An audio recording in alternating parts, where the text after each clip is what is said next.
They were told they didn't belong. They were told they weren't ready. They were told they didn't fit the mold. And yet, history tells a different story. The stone the builders rejected has become the cornerstone. I want you to imagine a young girl sitting in a segregated classroom in West Virginia. She's brilliant with numbers. No one expects her to change history. Decades later, that same girl, Katherine Johnson, calculates the flight path that will send astronauts to the moon. Now picture a black woman physicist in the 1970s.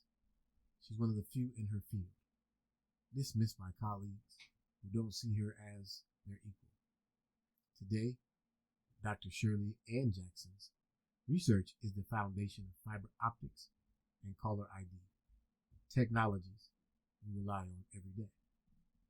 This is what happens when we reject the stones that were meant to build something greater. But it's not just history. It's happening now in workplaces, boardrooms, and movements.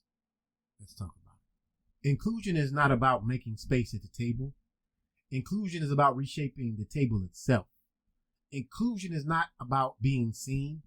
Inclusion is about being heard. Inclusion is not about fitting in.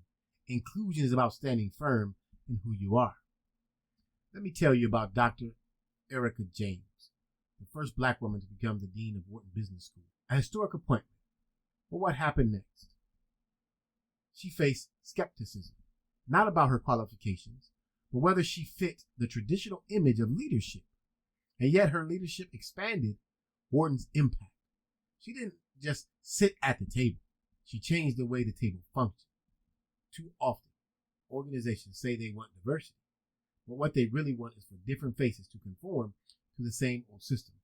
That's not inclusion. That's assimilation. They invite us into the room, but don't let us leave. They put us on a panel, but don't give us a voice. They celebrate our presence, but ignore our ideas. This is not inclusion. This is a performance. Ursula Burns became the first black woman CEO of a Fortune 500 company at Xerox.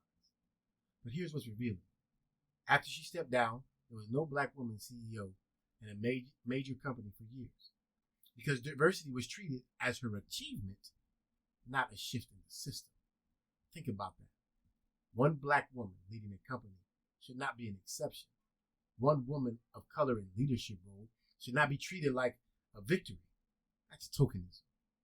And it's why so many companies check the DEI box, but never shift the foundation of power.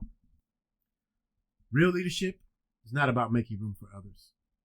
Real leadership is about rebuilding the foundation.